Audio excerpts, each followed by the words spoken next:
बिस्मिल्लाहिर्रहमानिर्रहीम अस्सलामु अलैकुम वरहमतुल्लाहि वबरकातुहू। आप सबको खुश आमदीद। हम जो कोर्स हमने चलाया हुआ है उसको हम कंटिन्यू करते हैं और आज का जो हमारा टॉपिक है वो है डीएमई प्रोडक्ट्स एंड हिकपिक कोड्स। और ये बहुत ही ज़्यादा इम्पोर्टेंट चैप्टर है हमारे इस कोर्स के अंदर। इस सेशन के अंदर हम बहुत सारी नई नई चीज़ें सीखेंगे और वैसे तो हर एक चीज़ ही बहुत ज़्यादा इम्पोर्टेंट है, क्योंकि अगर कोई भी चीज़ बीच से निकाल दी जाए या उसकी पूरी और एक्चुअल डीप नॉलेज आपके पास ना हो तो फिर वो समझे कि चेन बीच से ही टूट जाएगी। हेल्थ केयर में और रेवेन्यू साइकिल मैनेजमेंट में, और इसके अलावा आप health care industry United states की अगर बात करेंगे तो ये एक चेन की तरह होती है। अगर आप इसमें जैक इन एवरीथिंग नहीं हो तो काम नहीं चलेगा। एक्सपर्ट इन वन थिंग होना ज़रूरी है, लेकिन जैक इन एवरीथिंग होना भी बहुत ज़रूरी है कि आपको पता सब कुछ हो, मतलब बेसिक्स आपकी स्ट्रांग हो। तो पिछली बार की तरह भी हमारे साथ अंसर मौजूद है। तो अंसर, अस्सलाम वालेकुम, क्या हाल है, कैसे हो आप, खैरियत से हो? वालेकुम सलाम, अल्हम्दुलिल्लाह। आप सुनाएं, कैसे हैं उस्मान भाई? मैं भी ठीक ठाक हूँ, फर्स्ट क्लास। तो अंसर फिर स्टार्ट करें? जी जी। ओके, ओके, स्टार्ट करते हैं। अच्छा, तो सबसे पहले हम लोग हिप पे कोड्स की बात कर लेते हैं कि जो इसकी फुल फॉर्म है वो है health care common procedure coding system. अच्छा, ये बेसिकली जो कोड्स आए हैं ये सीपीटी कोड्स के बाद आए हैं। पहले जो है वो हिप पे कोड्स नहीं होते थे, पहले सीपीटी कोड्स होते थे। लेकिन फिर जब मेडिकेयर को ये लगा कि कि डॉक्टर ऑफिस के बाहर जब पेशेंट्स को टेंजिबल सर्विसेज देनी होती हैं और हमारे पास उसके कोड्स नहीं हैं, सो फिर उन्होंने पूरा हिकपिक कोड्स का सिस्टम बनाया। और हिकपिक कोड का सिस्टम बनाने के बाद फिर वो सिस्टम जो है वो लाइव हुआ। सो बेसिकली अब हम ये समझने की कोशिश कोशिश करते हैं कि जो जो पेयर का सिस्टम होता है वो बेसिकली आप समझो लैंग्वेज बैरियर होता है। वो नहीं समझ सकता किसी भी किस्म के कॉन्टेक्स्ट को, वो किसी कंटेंट को नहीं समझ सकता, वो स्टैंडर्ड व्हील चेयर को नहीं समझ सकता। इसीलिए बेसिकली पेयर के सिस्टम को समझ में आने के लिए ज़रूरी है कि हर चीज़ उसके अंदर कोड्स की सूरत में हो। इसका मतलब ये है कि अगर वो प्रोडक्ट हो तो प्रोडक्ट का कोड यूज हो, अगर उसका कोई मॉडिफायर हो तो वो मॉडिफायर का कोई कोड हो, अगर अगर कोई डायग्नोसिस हो तो वो कोड के अंदर हो, अगर वो कोई प्रोग्नोसिस हो तो वो कोड के अंदर हो। जितनी भी चीज़ें सिस्टम को चाहिए होती हैं और सिस्टम पे सेव हो रही होती हैं और सिस्टम प्रोसेस कर रहा होता है तो वो कोड्स की सूरत में होती है। जिस तरह हमने पहले वाली क्लासेस में भी देखा कि जो टॉक्सोनॉमी होती है उसका टॉक्सोनॉमी एक नंबर होता है, टॉक्सोनॉमी कोड होता है। इसी तरीके से जो आपकी प्रोवाइडर आइडेंटिफिकेशन नंबर आपका होता है वो एक कोड होता है, आपकी जो टैक्स आईडी होती है वो एक कोड होता है। तो ये बेसिकली ये सारे कोड्स रखे इसलिए जाते हैं ताकि सिस्टम इनको समझ सके। और हिक पिक्स में यही है कि प्रोडक्ट की कैटेगरीज होती हैं, सीपीटी कोड से डिफरेंट इस तरह से है। सीपीटी की फुल फॉर्म होती है कॉमन प्रोसीजर टर्मिनोलॉजी। वो बेसिकली इन पेशेंट डॉक्टर ऑफिस में यूज होते हैं, आउट पेशेंट में भी यूज होते हैं, लेकिन वो ज़्यादातर प्रोसीजर्स होते हैं। जहाँ पर टेंजिबल सप्लाईज की बात आ जाती है, जहाँ पर प्रोडक्ट्स की बात आ जाती है, वहाँ पर फिर ये हिक पिक कोड्स आ जाते हैं। ठीक है, इन एचसीपीसीएस कोड्स को हिक पिक कोड्स कहते हैं। तो उस्मान भाई। सिस्टम बेसिकली नहीं समझ पाता डिस्क्रिप्शन को। सिस्टम जो समझता है सिस्टम जो समझता है वो समझता है वो समझता है कोड को। तो ये इसलिए ज़रूरी होते हैं कोड्स। ठीक है। उस्मान भाई, एक चीज़ ऐड करनी थी जी जी। इसमें। सीपीटी फुल फॉर्म है उसकी करंट प्रोसीजर टर्मिनोलॉजी। ओके, तो मैंने क्या बोल दिया? कौन? कॉम है। ओके, सीपीटी की जो फुल फॉर्म है वो, और जो सीपीटी की फुल फॉर्म है वो है करंट प्रोसीजर टर्मिनोलॉजी। ठीक है, जो सीपीटी मैंने आप लोगों को बताया उसकी फुल फॉर्म है कॉमन प्रोसीजर टर्मिनोलॉजी। ठीक है, तो अब आगे चलते हैं। अच्छा, अब आगे वाली स्लाइड में आते हैं। अच्छा, ये बेसिकली दो लेवल्स हैं हिक पे कोड्स के।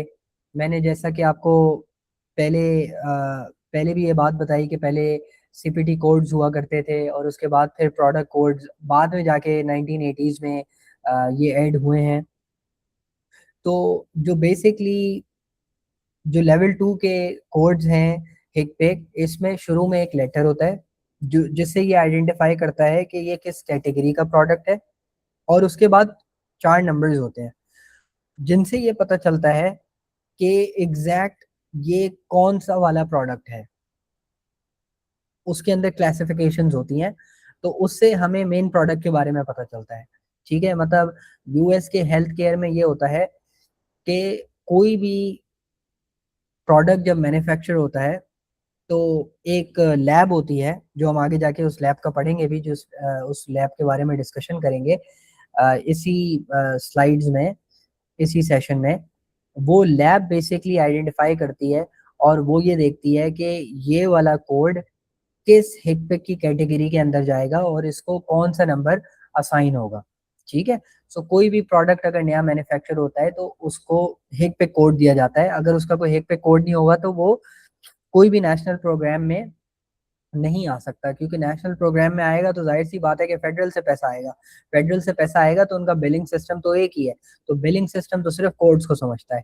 सो इसीलिए जो है प्रोडक्ट कोड्स भी ज़रूरी होते हैं और प्रोसीजर कोड्स भी ज़रूरी होते हैं। ठीक है ना। सो ये चीज़ हमने समझ ली, अब हम आगे चलते हैं। अच्छा, ये जो है ना एक ऑटोनॉमी है एक कोड की, कि जिसमें जो पहला लेटर होता है वो कैटेगरी के बारे में बताता है, और जो आखिरी के 4 लेटर्स होते हैं, आखिरी के 4 डिजिट्स होते हैं, वो बताते हैं एग्जैक्ट आइटम के बारे में। इसमें 5 एग्जांपल्स लिखी हुई हैं कि जिसमें E1390 ऑक्सीजन कंसंट्रेटर के लिए यूज होता है। अच्छा, यहाँ पर मैं आपको एक और चीज ये भी बता दूं कि जहां पर भी ई कोड यूज होता है ना, ई कोड यूज होता है ड्यूरेबल ड्यूरेबल प्रोडक्ट्स के लिए, मतलब जो बार बार इस्तेमाल हो, जिनमें ड्यूरेबिलिटी हो। उर्दू में उसको कहते हैं, जिसमें उर्दू में क्या बोलेंगे ड्यूरेबल को उर्दू में? बेसिक ड्यूरेबल मतलब कि लंबे अरसे तक पायदार, चलने वाली चीज। पायदार, लंबे अरसे तक चलने वाला, पायदार। ठीक है, ई कोड्स ज्यादातर इस्तेमाल होते हैं, मतलब तकरीबन इस्तेमाल होते हैं ड्यूरेबल प्रोडक्ट्स के लिए, लेकिन सारे ड्यूरेबल प्रोडक्ट्स ई कोड में नहीं आते। उसकी कुछ वजहें वो भी मैं आपको बताता हूँ। ठीक है। अच्छा, अब जो ऑक्सीजन कंसंट्रेटर है वो क्योंकि एक ड्यूरेबल प्रोडक्ट है, ठीक है, वो कोई सप्लाई तो नहीं है, वो कोई एक्सेसरी तो नहीं है कि जो बेसिकली कोई रिफिल तो ये नहीं है, तो ये तो प्रोडक्ट बार बार यूज हो सकता है। सो इस वजह से ये ई की कैटेगरी में। अब आपके दिमाग में आ रहा होगा कि भाई व्हील चेयर के की कैटेगरी में क्यों है, व्हील चेयर भी तो एक ड्यूरेबल प्रोडक्ट है। तो व्हील चेयर का भी मैं अभी आपको आगे चल के भी बताता हूँ कि व्हील चेयर के कैटेगरी में क्यों है और वो ड्यूरेबल प्रोडक्ट के अंदर अभी क्यों नहीं आई है। अब जो दूसरी एग्जांपल है सी पैप। अब सी पैप भी आप देख रहे हो कि ई कैटेगरी के अंदर है, E0601 इसका कोड है। इसके आगे आप जो ग्लूकोज स्ट्रिप्स देख रहे हो इसका कोड ए है। अब ए आपने हमेशा याद रखना है कि ये सप्लाईज के लिए होता है। ये कोड जो होता है वो एक्सेसरीज के लिए होता है, सप्लाई के लिए होता है। मतलब अगर किसी भी कोड की सप्लाईज होंगी ना, फॉर इंस्टेंस ये सीजीएम की सप्लाईज हैं, तो वो ए कोड में फॉल करेंगी। इसी तरीके से जो सी पैप की जो सप्लाईज होती हैं वो भी ए कोड में फॉल करती हैं। ठीक है, इसी तरीके से अगर किसी भी प्रोडक्ट की सप्लाईज होंगी, अगर बीजीएम की सप्लाईज होंगी तो वो ए कोड में फॉल करेंगी। ठीक है, जो जो रिफिल्स होती हैं और जो एक्सेसरीज होती हैं, जो सप्लाईज होती हैं, उनके लिए ए कोड होता है। अच्छा, मैनुअल व्हीलचेयर का जो ये कोड है K0001, वो ये के कोड में इस वजह से आता है, इसकी ये वजह है कि के कोड जो है ना वो टेम्परेरी कोड्स होते हैं। मतलब कोई भी प्रोडक्ट बिलिंग प्रोग्राम के अंदर आता है, लैब के अंदर आता है, तो सबसे पहले उसको जल्दी से टेम्परेरी कोड दे दिया जाता है ताकि बिलिंग में इशू ना आए, बिलिंग चलती रहे, फिर उसको एक आइडेंटिफाई करके एक कोड के अंदर पार करने का प्रोसीजर काफी लंबा होता है। तो जब तक उसको इंतजार ना करना पड़े तो उसको के कोड दिया जाता है ताकि वो एक जगह के ऊपर पार्क रहे, और वंस के उसके ऊपर उसके पास कोड आ जाए तो फिर उसको वो कोड असाइन हो जाए।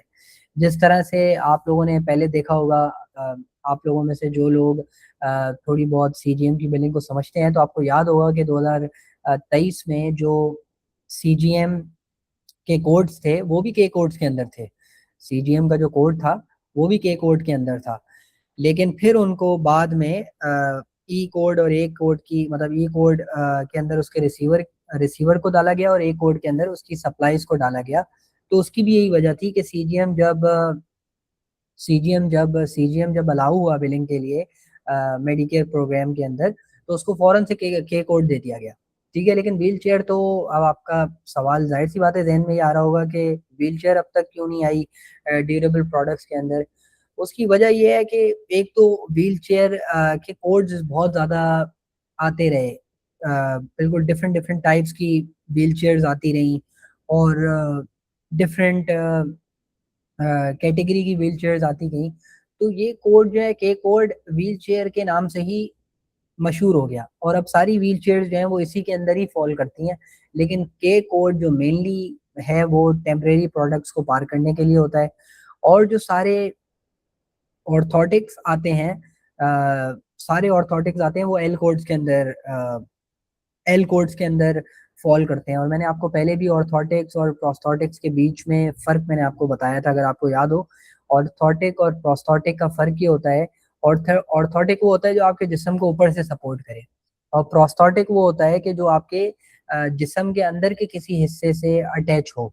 जिस तरीके से कि जो ये बैक ब्रेस है LO650, ये वो है जो आपकी बैक को सपोर्ट करने के लिए आपके बैक के ऊपर से आता है।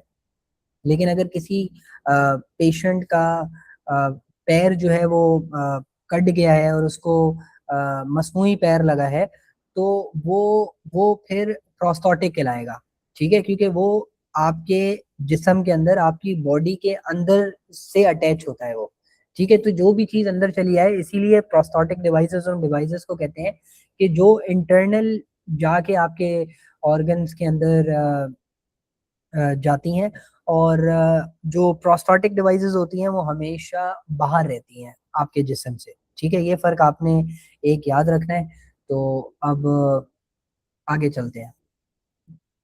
अच्छा, the first letter map your compass. अच्छा, ये मैंने आपको बता दिया, ये वाली स्लाइड पहली मैंने आपको बता दी कि ड्यूरेबल मेडिकल इक्विपमेंट जो है वो सारे ई कोड्स के अंदर होते हैं, और सप्लाईज और एक्सेसरीज ए कोड्स के अंदर होती हैं।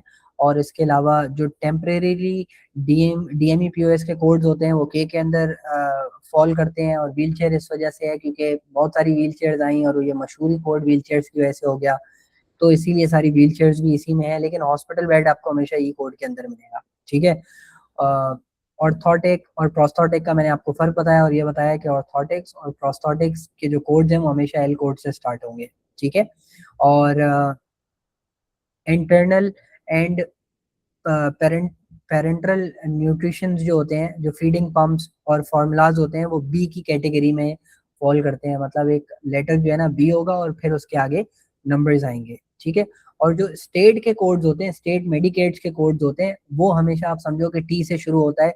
और क्योंकि इनकॉन्टिनेंट सप्लाईज मेडिकेड से कवर होती हैं, तो इनकॉन्टिनेंट सप्लाईज को जिस कैटेगरी में रखा गया है वो टी वाली कैटेगरी है। ठीक है, तो ये बेसिकली अगर आप कोडर एक नहीं भी हो तो, लेकिन ये और डीएमईपीएस के आप स्ट्रक्चर के अंदर हो और डीएमईपीएस को समझ रहे हो, तो ये कोड्स आपको समझ में आने चाहिए। ये आपको पता होना चाहिए कि जैसी कोई के कोड आपके जहन में आए, सामने आए, तो आप फौरन से समझ जाओ कि यार ये कोड तो व्हील चेयर का होगा, या ये तो कोई टेम्परेरीली कोड है। ठीक है, अब जो है ना आगे चलते हैं। अच्छा, अब सबसे पहले रिस्पायरेटरी प्रोडक्ट्स की बात कर लेते हैं कि जिसमें ऑक्सीजन सप्लाईज आती हैं, और स्लीप थेरेपी वाली डिवाइसेस आती हैं, और रीसप्लाई जो रीसप्लाई डिवाइसेस आती हैं, और उसके अलावा जो दूसरी चीज़ें हैं। तो सबसे पहले ऑक्सीजन में जो देखें कंसनट्रेटर है, जैसे मैंने आपको बताया जो कंसनट्रेटर होता है वो ड्यूरेबल प्रोडक्ट है, तो वो ई वाली कैटेगरी के अंदर है। और इसी तरीके से जो पोर्टेबल ऑक्सीजन कंसनट्रेटर होता है वो भी ई वाली कैटेगरी के अंदर है क्योंकि ड्यूरेबल प्रोडक्ट है। उसके अलावा सी पैप बाई पैप दोनों डिवाइसेज हैं वो भी ई की कैटेगरी के अंदर है। इसी तरीके से जो इसकी सारी सप्लाईज हैं, जो मास्क है, ट्यूबिंग है, फिल्टर्स है, ये सारी री सप्लाईज हैं जो पेशेंट को पेशेंट को रिकरिंग बेसिस के ऊपर जारी होती हैं, तो ये सारी ए कोड्स के अंदर है, ठीक है। और इसके साथ साथ अगर आप नेबुलाइजर की बात करो और वेंटिलेटर की बात करो, तो ये भी ई कोड की कैटेगरी के अंदर है, और उसकी वजह भी मैं आपको बता चुका हूँ, ठीक है। और ये डिवाइसेस मेडिकेयर से कवर होती हैं। अच्छा, category 2, mobility equipment. Mobility equipment, मैंने आपको पीछे बताया कि जो मैनुअल व्हील चेयर्स हैं वो वो के से स्टार्ट होती हैं, उनका कोड के से स्टार्ट होता है। और लाइट वेट के लिए अलग कोड है, स्टैंडर्ड व्हील चेयर के लिए अलग कोड है, और हाई स्ट्रेंथ लाइट वेट के लिए कोड अलग है। पावर व्हील चेयर का जो कोड है वो अलग है, आपको दिख भी रहा होगा स्क्रीन पे, वो के ओ 823 है। और जो वॉकिंग एड्स है जिसके अंदर वॉकर्स आ जाती हैं, केन, स्क्रैचेस आ जाते हैं, और उनके उनके कोड्स ही हैं। हालांकि वो भी ड्यूरेबल है, तो इसीलिए वो ड्यूरेबल सप्लाई के अंदर है, लेकिन ऊपर व्हील चेयर्स आप देखो और पावर व्हील चेयर्स देखो, वो के कोड्स के अंदर है, ठीक है। अच्छा, ये मैं आपको एक चीज बता दूं मोबिलिटी इक्विपमेंट के बारे में, कि मोबिलिटी इक्विपमेंट में जो पावर व्हीलचेयर्स होती हैं ये हाईली ऑडिटेड प्रोडक्ट है। उसकी वजह यह है कि बहुत सारे जब स्कैम्स किसी प्रोडक्ट के अंदर होते हैं और सप्लायर्स ख्याल नहीं रखते हैं डॉक्यूमेंटेशन का, तो वो प्रोडक्ट अपने हाई टिकट होने की वजह से भी हाईली ऑडिटेबल बन जाता है। पावर व्हील चेयर की रिइंबर्समेंट ज़्यादा होती है, $1000 हो सकती है, मतलब आप कह लो कि $2000 से तो शुरू होती है, और फिर अच्छे खासे ऊपर तक जाती है। सो सो ये हाई टिकट प्रोडक्ट है। सो इस वजह से एक तो ये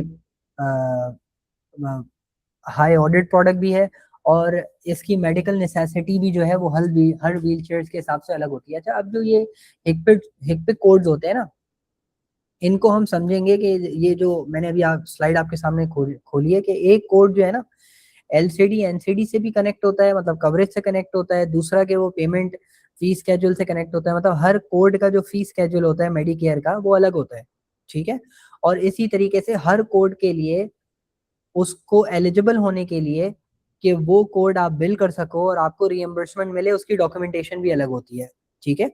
हर कोड का कवरेज क्राइटेरिया भी अलग होता है, मतलब आप लोकल कवरेज डिटर्मिनेशन और नेशनल कवरेज डिटर्मिनेशन में जो मैंने आपको फर्क बताया था, कि लोकल कवरेज का मतलब ये होता है, नेशनल कवरेज का मतलब ये होता है कि जो ओवरऑल एक फेडरल कवरेज जो है वो डिटरमाइन जो हुई भी है। और लोकल कवरेज का मतलब ये होता है कि अगर स्टेट वाइज या रीजन वाइज उसी प्रोडक्ट के अंदर कोई और भी पॉलिसी है, कोई एडिशनल पॉलिसी है जो कि एनसी में नहीं है, सो वो भी आपने देखनी पड़ती है। तो हर कोड बेसिकली उसकी एलसी एनसी अलग होती है, उसका फीस स्केड्यूल अलग अलग होता है, और उसकी डॉक्यूमेंटेशन जो है वो अलग तरीके से होती है। सो इसीलिए इसीलिए अगर एक पेशेंट को व्हील चेयर चाहिए, तो वो व्हील चेयर, अगर वो चाह रहा है कि मुझे पावर व्हील चेयर मिल जाए, तो उसको पावर व्हील चेयर जब भी मिल सकती है जब वो आउट ऑफ पॉकेट चाह रहा हो और अपनी जेब से पैसे देके लेना चाह रहा हो, then there is no problem. But if he wants that insurance will pay on his behalf, so उसमें ये होगा कि इंश्योरेंस की गाइडलाइंस चेक करी जाएंगी हर हिक पे कोड्स की। अब अगर ये हिक पे कोड है पावर व्हील चेयर का, पेशेंट की जो मेडिकल नेसेसिटी है वो पूरी नहीं हो रही है इस कोड के हिसाब से, देन ये कोड क्लेम बिल नहीं होगा। आई मीन इसकी रिएम्बर्समेंट नहीं आएगी, और ऑफ कोर्स ये रिजेक्ट हो जाएगा, ये डिनाई हो जाएगा कि मेडिकल नेसेसिटी मेट नहीं हुई भी, ठीक है।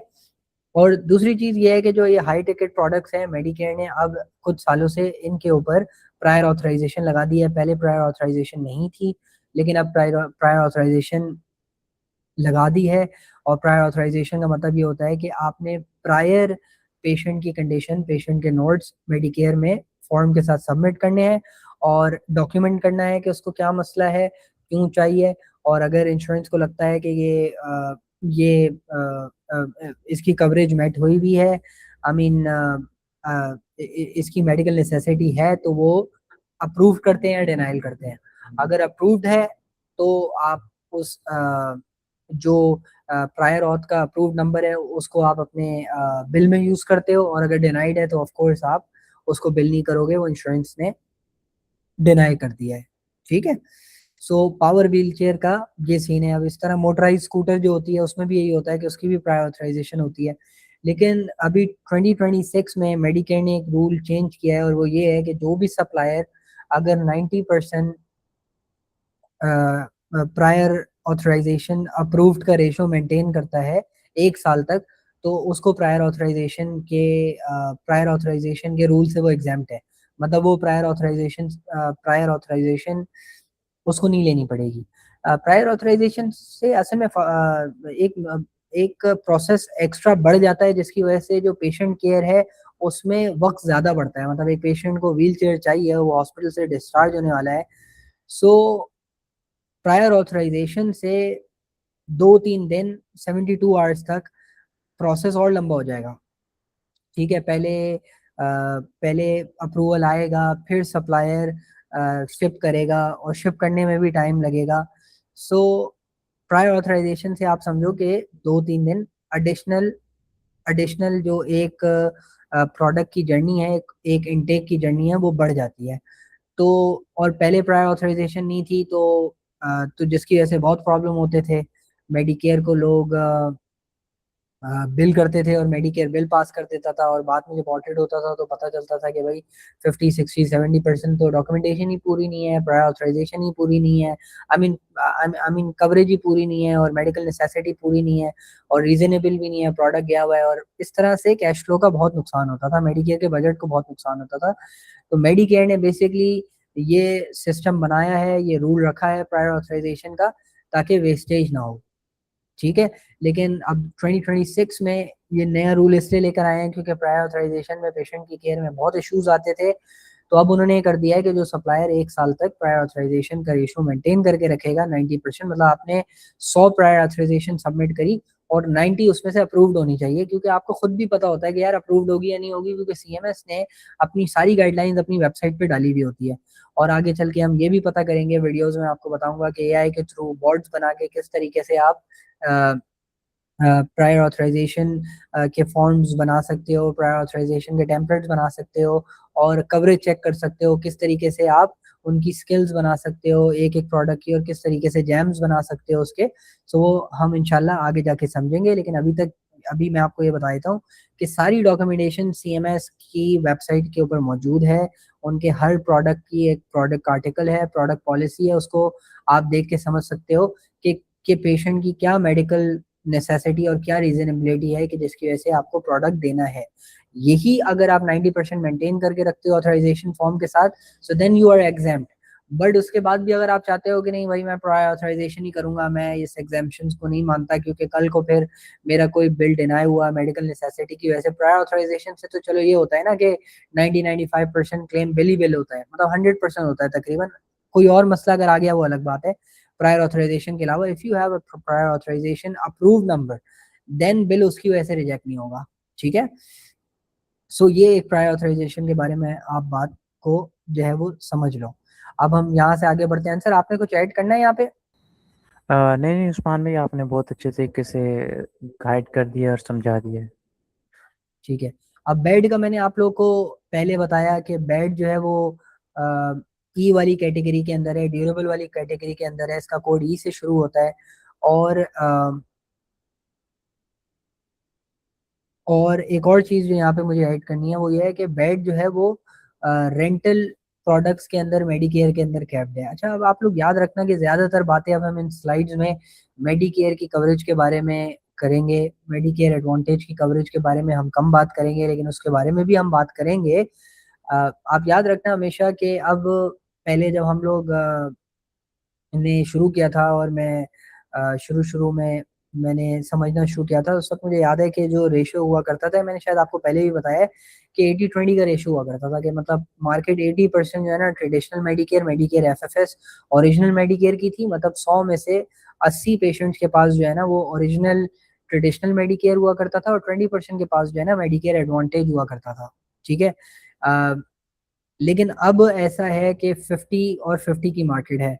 मतलब 50% तकरीबन लोगों के पास ट्रेडिशनल मेडिकेयर है और 50% लोगों के पास मेडिकेयर एडवांटेज है। ये बात आपको समझना बहुत ज़रूरी है, और ऑफ कोर्स आगे ये चीज़ बढ़ी रही है तो अब आने वाले सालों में लोगों के पास 60 और 70% मेडिकेयर एडवांटेज होगा। ठीक है। सो अब मेडिकेयर के अंदर जो ये बेड्स वाली कैटेगरी है, ये कैप्ड है रेंटल के ऊपर। ये पेशेंट को जो जाती है, ये रेंटल के ऊपर जाती है। और पेशेंट और जो इंश्योरेंस है वो आपको जो है ना वो रेंट देती है। अब इसके रूल्स होते हैं, उसमें से मैं एक आपको आसान रूल ये बता देता हूँ कि 13 मंथ जब होते हैं तो पेशेंट के पास ऑप्शन होता है कि पेशेंट उस प्रोडक्ट को ले ले। लेकिन अगर पेशेंट कोई जवाब नहीं देता तो 14th और 15 मंथ के रेंटल तक मेडिकेयर पे करता है, और उसके बाद रुक जाता है, और फिर भी सप्लायर के पास ही राइट होता है उस डिवाइस का, उस बेड का या उस व्हील चेयर का। तो वो सप्लायर की होती है, सप्लायर जब चाहे उसको फिर पिकअप कर ले। ठीक है। तो ये बात आपको समझनी होगी। तो अब इसमें बेड्स में भी कैटेगरी होती हैं, सेमी इलेक्ट्रिक बेड्स होते हैं और फुली इलेक्ट्रिक भी होते हैं और मैनुअल हॉस्पिटल बेड भी होते हैं। लेकिन पेशेंट की पेशेंट को जिस चीज़ की ज़रूरत है वो डिपेंड करती है उसकी मेडिकल नेसेसिटी के ऊपर। अगर उसकी मेडिकल नेसेसिटी मतलब उसके डायग्नोसिस कोड्स, मतलब उसके डायग्नोसिस प्रोग्नोसिस इस हिसाब से हैं जो कि कवरेज क्राइटेरिया के अंदर हैं, तो जब जाके प्रोडक्ट एलिजिबल बनेगा, वरना उसकी चाहत से कुछ भी नहीं होगा। अगर उसको उसकी चाहत है तो वो जाके आउट ऑफ पॉकेट ले ले, लेकिन अगर उसको इंश्योरेंस से लेना है तो इंश्योरेंस ने एक क्राइटेरिया बनाया हुआ है कि अगर आपको, फॉर इंस्टेंस एक मैं मिसाल दे रहा हूँ, कि अगर आपको फॉलिंग रिस्क होगा, गिरने का खतरा होगा और आप बेड बाउंड होगे, तो आप हॉस्पिटल बेड के लिए एलिजिबल होते हो, अदरवाइज आप एलिजिबल नहीं हो। ये मैं आपको मिसाल दे रहा हूँ, इसकी एक पूरी जो है ना वो गाइडलाइन है। लेकिन जब आगे जाके हम एक एक प्रोडक्ट के ऊपर डीप डाइव करेंगे तो उसमें फिर हम ये वाली चीज़ों को भी समझेंगे। ठीक है। अच्छा, अब हम आगे चलते हैं डायबिटीज़ केयर की तरफ। डायबिटीज़ का जो डायबिटीज़ को कंट्रोल करने का और उसको मैनेज करने का जो प्रोडक्ट है, CGM कंटिन्यूस ग्लूकोज मॉनिटर, इसके ये हाईली ऑडिटेबल प्रोडक्ट है, और ये हाईली जो है ना मेडिकेयर इसको देख रहा होता है कि सप्लायर्स उसको किस तरह से बिल कर रहे हैं, क्योंकि इसमें DME प्रोडक्ट के अंदर सबसे ज़्यादा जो फ्रॉड हुए हैं वो CGM के अंदर हुए हैं। अब वो क्या फ्रॉड हुए हैं वो भी मैं आपको बता देता हूँ कि लोगों ने ये किया है कि बगैर मेडिकल नेसेसिटी होने के, क्योंकि CGM की मेडिकल नेसेसिटी होती है कि पेशेंट को हाइपोग्लाइसेमिक इवेंट होना चाहिए। अब हाइपोग्लाइसेमिक इवेंट क्या होता है? अब हाइपोग्लाइसेमिक इवेंट से पहले मैं आपको ये बताता हूँ कि बेसिकली CGM और BGM में क्या फ़र्क है। CGM जो है ना वो कंटिन्यूस ग्लूकोज मॉनिटर होता है, और BGM जो होता है वो ब्लड ग्लूकोज मॉनिटर होता है। अब BGM वो आपने ट्रेडिशनल देखा होगा, शुगर लेवल को चेक करने के लिए वो हाथ पे मतलब ब्लड को निकालने के लिए मतलब फिंगर के ऊपर प्रिक करते हैं, और प्रिक करने के बाद वो जो टेस्ट स्ट्रिप होती है उसके ऊपर ब्लड को डालते हैं, और फिर वो जो है बेसिकली ग्लूकोज के लेवल को चेक करके आपको वन टाइम रिजल्ट आपको बता देती है। मतलब BGM आपको उस वक्त जो आपके ब्लड के अंदर ग्लूकोज का लेवल है ना वो आपको बता देगी। अब ये ग्लूकोज क्या होता है ये भी समझ लें। अच्छा, जो ब्लड के अंदर शुगर लेवल होता है ना उसको ग्लूकोज बोलते हैं। ठीक है। सो अगर हमारी बॉडी के अंदर जो हमारे अंदर एनर्जी होती है ब्लड के शुगर लेवल से होती है, मतलब अगर ये शुगर लेवल डाउन होगा डाउन होगा और फॉर इंस्टेंस ये 54 mg ड्राई क्लोराइड का एक लेवल है, अगर ये उससे नीचे एकदम से गिर गया तो पेशेंट जो है वो पेशेंट मतलब फौरन से कह लो कि उसको चक्कर आ सकते हैं, वो गिर सकता है और उसको ज़रूरत पड़ सकती है किसी भी केयर टेकर की, और मतलब दिमाग उसका काम करना छोड़ सकता है। तो इसीलिए जो शुगर एकदम से ड्रॉप होना है ना वो बहुत ज़्यादा खतरनाक होती है पेशेंट्स के लिए, और इसी को हाइपोग्लिसेमिक इवेंट कहते हैं। ठीक है। और हाइपरग्लिसेमिक का मतलब है कि शुगर लेवल का बढ़ना। शुगर लेवल का बढ़ना दवाओं से बहुत आसानी से कंट्रोल हो जाता है, और वो बहुत आसानी से BGM से मेंटेन हो सकता है, ब्लड ग्लूकोज मॉनिटर से। क्योंकि बीजीएम का सीन ये होता है कि BGM आपको एक टाइम, उसी टाइम के वाइटल बताता है। लेकिन सीजीएम का ये सीन होता है कि सीजीएम आपको कॉन्टिन्यूस बताता है, इसीलिए इस ग्लूकोज मॉनिटर को कॉन्टिन्यूस बोलते हैं। मतलब उसका सेंसर होता है जो आपके बेसिकली इस जगह के ऊपर लग जाता है, और वो आ, वो अपने रिसीवर के साथ कनेक्ट होता है, और आपके मोबाइल में उसकी एक ऐप होती है, या आपके लैपटॉप में, आपके सिस्टम में होती है, कि जहाँ पे आपके ग्लूकोज लेवल कॉन्टिन्यूस आ रहे होते हैं। इसीलिए अगर, और वो प्रिडिक्ट भी कर रहा होता है आगे का, अगर शुगर लेवल एकदम से डाउन हो रहा होता है तो वो ऑटोमेटिकली अलार्म बजा देता है, तो आप फौरन से कोई मतलब उसको मेंटेन कर सकते हो। ठीक है। सो सो ये एक्सपेंसिव डिवाइस भी होती है, फिर इसकी केयर भी एक्सपेंसिव है। इसीलिए मेडिकेयर ने इसको अपने फीस स्केड्यूल के अंदर ऐड किया है, फीस स्केड्यूल के अंदर ऐड किया है। और सीजीएम की रिएम्बर्समेंट भी ज़्यादा होती है। और लेकिन वही वाली बात है कि इसके लिए स्पेसिफिक मेडिकल नेसेसिटी है। अगर पेशेंट को हाइपोग्लिसेमिक इवेंट नहीं होगा और टाइप 2 डायबिटीज़ नहीं होगी तो वो फिर सीजीएम के लिए क्वालिफाई नहीं करता। लेकिन बहुत सारे सप्लायर्स ने ऐसा किया जिसकी वजह से मेडिकेयर को अपने रूल्स को स्ट्रिक्ट करना पड़ा, और फिर वो आगे उन्होंने रीपेमेंट्स ली और रिकमेंड्स करी। अच्छा, एक बात आप ये भी समझ लो कि जो डायबिटीज़ डायबिटीज़ को मेंटेन करने के लिए, मैनेज करने के लिए, जो ये डायबिटीज को मैनेज करने के लिए ये जो प्रोडक्ट सीजीएम है, ये प्रोस्थेटिक डिवाइसेस की कैटेगरी के अंदर आता है। क्योंकि इसका सेंसर तो खैर लगा हुआ तो ऊपर ही होता है, लेकिन वो आपकी स्किन की एक अंदर वाली लेयर है उसके साथ अटैच हुआ होता है, और बेसिकली वो वहां से रीडिंग ले रहा होता है। अच्छा, ये बीजीएम से थोड़ा सा स्लो भी होता है, 15 मिनट, 10-15 मिनट, क्योंकि बीजीएम में तो फौरन से आपका ब्लड आ जाता है ना, और वो उसके वाइटल्स को देखकर बता देता है माइक्रोस्कोपिक लेवल के ऊपर। लेकिन ये क्योंकि आपकी स्किन के ऊपर लगा हुआ होता है, और बेसिकली ये आपके ब्लड शुगर जो लेवल है वो आपकी स्किन की एक थ्रस्ट लेवल से बेसिकली डिटरमाइन कर रहा होता है, तो ये थोड़ा सा बीजीएम से स्लो होता है, मतलब इनएफिशिएंट होता है। लेकिन जो इसका असल काम है ना, ग्लूकोज को मॉनिटर करना कॉन्टिन्यूस, और किसी भी किस्म के हाइपरग्लिसेमिक इवेंट होने से पहले ही पेशेंट को बता देना, उसके लिए ये बेहतरीन है। फिर आगे इसमें भी दो कैटेगरीज होती हैं सीजीएम के अंदर भी। ठीक है। और उसके बारे में भी हम आगे जो है ना वो समझेंगे।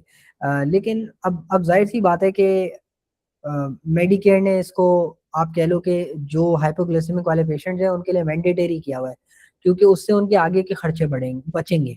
अगर पेशेंट को हाइपोग्लिसेमिक इवेंट हो गया और वो हॉस्पिटल जाएगा, हॉस्पिटल के फिर अलग खर्चे होंगे, वहाँ के अलग बिल्स बनेंगे, वहाँ की दवाइयाँ अलग, वहाँ की लैब टेस्ट अलग। अब और वहाँ की जो भी पर्सनलाइज केयर होगी, और उसके बाद फिर वो रिहैब में आएगा, रिहैब का खर्चा अलग। फिर घर में आएगा, उसको होम हेल्थ चाहिए होगी, उसका खर्चा अलग। तो ठीक ठाक खर्चा हो जाएगा। तो उससे पहले यही है कि भाई ग्रास रूट लेवल पर उसको मैनेज करो। तो वैसे भी आपको पता होगा कि डायबिटीज दीमक की तरह होती है, और इसको अगर सही तरीके से मेंटेन नहीं किया गया तो फिर ये आगे जाके किडनीज को भी अफेक्ट करना शुरू कर देती है। तो खैर, अब ये तो डॉक्टर्स वाली बातें हो गई। तो अब हम इसको यहीं पे स्किप करके आगे चलते हैं इन बातों को। अच्छा, एक्सटर्नल इंसुलिन पंप क्या होता है? एक्सटर्नल इंसुलिन पंप जो होता है ना, वो बेसिकली आपकी बॉडी के साथ अटैच हुआ हुआ होता है, और बॉडी के साथ अटैच हुआ हुआ होता है। और इंसुलिन को मेंटेन करने के लिए इंसुलिन वहां से जारी होती है। एक तो वो ट्रेडिशनल वाला होता है, पेन वाला, कि वो आप इंजेक्ट करते हो, ठीक है ना। और जो एक्सटर्नल वाला होता है, एक्सटर्नल का मतलब ये होता है कि ये बेसिकली बाहर लगा हुआ है। इंटरनल का मतलब ये होता है कि बॉडी बॉडी के अंदर है। एक्सटर्नल का मतलब ये कि रहता बॉडी के बाहर बाहर ही है। लेकिन ये लेकिन ऑफ कोर्स, क्योंकि ये इसकी निडल जो है ना, और इसका जो एक सिस्टम है वो थोड़ा सा अंदर जा रहा होता है बॉडी का, इसीलिए प्रोस्थेटिक डिवाइसेस की कैटेगरी के भी अंदर आता है। तो वहां से बेसिकली इंसुलिन जाती है, और इंसुलिन जो है वो वहां से फिर मेंटेन होती है। तो ये आपकी बॉडी के साथ अटैच रहता है बार बार। फिर वो आपको पिन डालने की जरूरत नहीं है। आपने डायबिटिक पेशेंट्स को देखा होगा कि उनकी स्किन बहुत डैमेज हो जाती है, बार बार वो पेन की निडल्स लगा लगा के, इंजेक्शन लगा लगा के।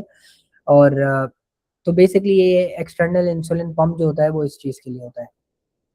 ठीक है, अब हम आगे चलते हैं। अगर आंसर आपने कोई चीज़ ऐड करनी है तो आप ऐड करो। नहीं उस्मान भाई, अच्छे से समझ आ गई है सारी चीज़ें और कैटेगरीज वगैरह। नेक्स्ट स्टेप पे जाते हैं, कोई चीज़ ऐड करनी होगी मैं इसमें ऐड करता हूँ। ओके, अब हम जो है ना वुंड केयर को समझने की कोशिश करते हैं, और ये भी एक डीएमई के ऐसे प्रोडक्ट की कैटेगरीज में आता है कि जहां से डीएमई कमाती है, और सीजीएम से भी डीएमई कमाती है। मतलब कुछ डीएमईज तो ऐसी होती हैं कि वो कुछ भी कोई प्रोडक्ट्स नहीं करती, वो सिर्फ सीजीएम करती हैं। कुछ ऐसी डीएमईज होती हैं उनका मेजर प्रोडक्ट सिर्फ सीपैप बाईपैप होता है, वो उसके अलावा कुछ नहीं करती। ठीक है, क्योंकि वो उसी पे फोकस होकर काम कर रही होती हैं। इसी तरीके से कुछ डीएमईज ऐसी होती हैं जो इन प्रोडक्ट्स के साथ साथ वुंड केयर भी कर रही होती हैं। लेकिन अगर आप मुझसे ये सवाल करो कि डीएमई जो रेवेन्यू कलेक्ट करती है, उसमें जो भी मैं अभी आपको मेजर प्रोडक्ट्स का बता रहा हूँ, अब इसमें जो जो मोबिलिटी वाले प्रोडक्ट्स होते हैं इनको लेजेंडरी प्रोडक्ट्स भी कहते हैं। ठीक है, सो इनमें इनमें जो अ, बचत है वो थोड़ी कम है, लेकिन है।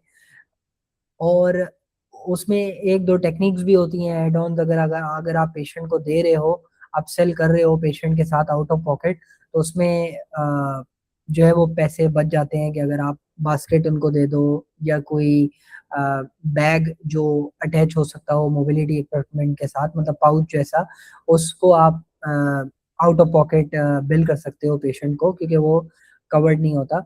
सो वो एक टेक्निक होती है। सो ज्यादातर बेसिकली जो डीएमई कमाती है ना, वो अ, इन्हीं प्रोडक्ट से कमाती है, जो सीजीएम है, इनकॉन्टिनेंस सप्लाईज हैं, वुंड केयर है। उसके अलावा रिस्पायरेटरी, जो डीएमई रिस्पायरेटरी में काम करती है, क्योंकि ऑक्सीजन सिलेंडर के लिए लाइसेंस अलग होता है, उसकी एक्रीडेशन भी अलग होती है। एक्रीडेशन अलग होती है का मतलब ये है कि एक्रीडेशन में उसके रूल्स डिफरेंट होते हैं, क्योंकि सिलेंडर रखने के लिए एक पूरा कंप्लाइंस प्रोसीजर है। सो एनीवेज, अब वुंड केयर एक मेजर प्रोडक्ट है डीएमई का, और क्योंकि ये वुंड केयर की बेसिकली सप्लाईज, वुंड केयर की सप्लाईज जो सर्जिकल ड्रेसिंग्स होती हैं वो भी रिकरिंग जाती हैं। सो रिकरिंग जाती हैं तो रिकरिंग प्रॉफिट्स होते हैं, तो इसकी वजह से ये बेसिकली कह लो कि एक मेजर प्रोडक्ट कैटेगरी कैटेगरी के अंदर है। और अगेन ये ए कोड की कैटेगरी के अंदर इसलिए फॉल हो रहा है, जो यहाँ पे फोम वाली ड्रेसिंग का कोड लिखा हुआ है A6209, और हाइड्रो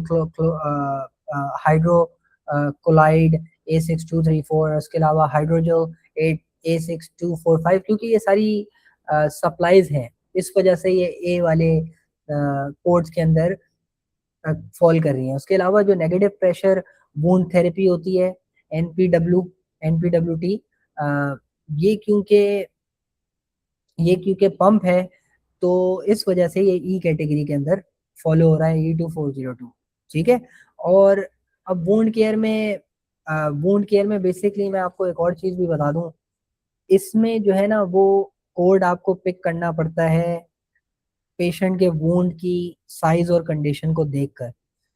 जो कंडीशन होगी उस हिसाब की सर्जिकल ड्रेसिंग लगेगी, और जो वुंड का साइज होगा उस उस साइज की ड्रेसिंग लगेगी। ठीक है, इसमें एक चीज होती है, मतलब साइज और जो भी वुंड की डेप्थ है, उस उस हिसाब से जो सर्जिकल ड्रेसिंग होती है वो लगती है। ठीक है, और ऑफ कोर्स आपको उसके लिए एलसीडी चेक करनी पड़ेगी, और आपको कवरेज चेक करनी पड़ेगी। ठीक है, जब जाके आपको जब जाके आप राइट कोड को बिल कर पाओगे, और राइट प्रोडक्ट को शिप कर पाओगे, राइट ड्रेसिंग को शिप कर पाओगे। ठीक है, मतलब आप समझोगे अगर एक डॉक्टर ऑफिस ने प्रिस्क्रिप्शन के ऊपर लगा हुआ है कि लिखा हुआ है कि पेशेंट को चाहिए फोम वाली ड्रेसिंग, और जब आप चार्ट नोट्स खोल के देख रहे हो वूंड की कंडीशंस को और वूंड के साइज को, तो आपको समझ में आ रहा है कि यार ये तो फोम वाली ड्रेसिंग एलिजिबल ही नहीं है, इसके लिए तो दूसरी ड्रेसिंग जाएगी। तो ऑफ कोर्स फिर वो डिनाइड होगा क्लेम, और अगर वो डिनाइड हो, अगर वो पे हो भी गया तो आगे जाके फिर ऑडिट में मसला आएगा। और दूसरा ये है कि जब वो एलिजिबल ही नहीं है तो फिर पेशेंट के लिए रीजनेबल भी नहीं है, पेशेंट के लिए फिर रीजनेबल भी वही वाली ड्रेसिंग है जो जो उसकी मेडिकल नेसेसिटी के हिसाब से फिट है। ये बात समझना यहाँ पे बहुत ज़्यादा ज़रूरी है। तो हम जो है अब आगे चलते हैं, और ये इनकॉन्टिनेंस और यूरोलॉजी वाली यूरोलॉजिकल सप्लाईज हैं। अब यूरोलॉजिकल सप्लाईज में वो कैथेटर्स भी आ जाते हैं, और उसके अलावा ऑस्टमी पाउचेस भी आ जाते हैं। अच्छा, यूरोलॉजिकल सप्लाईज में ऑस्टमी पाउचेस आते हैं, और उसकी जो सप्लाईज होती हैं वो आती हैं। और उसके अलावा जो यूरोलॉजिकल सप्लाईज में एक तो ये कैथेटर्स आते हैं, और दूसरे ये इनकॉन्ड भी जो है ना, ये इनकॉन्ड सप्लाईज भी जो है ना, इनकॉन्ड सप्लाईज के अंदर कह लो कि यूरोलॉजिकल सप्लाईज आती हैं। और इसमें इसमें जो वो बेड साइड यूरिन बैग्स होते हैं वो भी इसी के अंदर आते हैं, ठीक है। और ऑस्टमी सप्लाईज में ऑस्टमी बैग्स होते हैं जो कि वो भी एक प्रोस्थेटिक डिवाइस है, वो आपके बॉडी के साथ कनेक्ट होती है। और अगर किसी भी पोस्ट सर्जरी से पहले आपके स्टमक को रिलैक्स करने के लिए, और सर्जरी के बाद थोड़ा सा उसको रिलैक्स छोड़ने के लिए आपको पाउच लगाया जाता है ड्रेनेज के लिए, मतलब आपका उससे स्टूल भी उससे पास हो जाता है, और स्टूल पास होता है उससे बेसिकली। तो वो आपकी जो जो आपके वो लगाया जाता है ऑस्टमी आपके आपके ऊपर, नाली के ऊपर, ठीक है, जो आपकी वेस्ट वाली नाली होती है, अ, वो उसके ऊपर जो है ना वो लगाया जाता है, और बाहर से। और उसमें भी दो कैटेगरीज होती हैं। कैटेगरीज पाउच की वो होती हैं कि जो आप जब वो भर जाए तो आप उसको दोबारा, मतलब उसको ड्रेन करके दोबारा से मतलब लगा सकते हो। और एक ऐसी होती है वो वन टाइम यूज के लिए होती है, तो अ, आप उसको वेस्ट कर देते हो, ठीक है। तो मेडिकेयर ने बेसिकली अब दोनों की जो मेडिकल नेसेसिटी है इन दोनों ऑस्टमी पाउचेस की वो अलग है, और अलग अलग क्वांटिटी भी मेडिकेयर ने फिक्स करी हुई है कि इससे ज़्यादा फिर पेशेंट को आउट ऑफ पॉकेट लेनी पड़ेगी, मतलब इतनी, और वो इतनी होती है कि वो पेशेंट के लिए फिर काफ़ी हो, ठीक है। और ये जो टी कैटेगरी होती है ये स्पेसिफिकली स्टेट मेडिकेड के लिए बनाई गई है।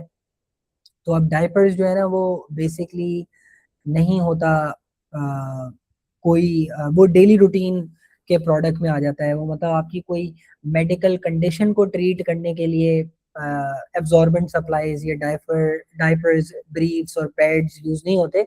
तो ये डेली यूज के लिए होते हैं, इसीलिए इनको मेडिकेड कवर करती है, और ये टी सीरीज के अंदर आते हैं, ठीक है। और ये भी एक मेजर प्रोडक्ट हैं डीएमई प्रोडक्ट्स का। और आप कह लो कि वुंड केयर से भी पहले जितना मेरा एक्सपीरियंस है, जितनी मैंने डीएमईस को देखा है, उनका जो मेजर प्रोडक्ट होता है वो इनकॉन्टिनेंस और यूरोलॉजिकल होता है। अब मेडिकेयर की जो 2028 की गाइडलाइंस है वो थोड़ी डिस्टर्बिंग है डीएमई के लिए। उसकी वजह यह है कि अब मेडिकेयर जो इनकॉन्ट और यूरोलॉजिकल सप्लाईज है इन दोनों को डाल रहा है बिडिंग के अंदर। जिस तरह पहले उन्होंने ब्रेसेस को बिडिंग के अंदर डाला था, तो उससे अब जाहिर सी बात है जो पेशेंट्स जो सप्लायर्स बिडिंग करेंगे, एक तो उससे फीस स्केड्यूल कम होगा। लेकिन अब सीन ये है कि पहले तो उन्होंने ब्रेसेस में सबसे लोएस्ट वाली बिड को एक्सेप्ट कर कर प्राइस भी रिइम्बर्समेंट को वो सेलेक्ट कर दिए थे।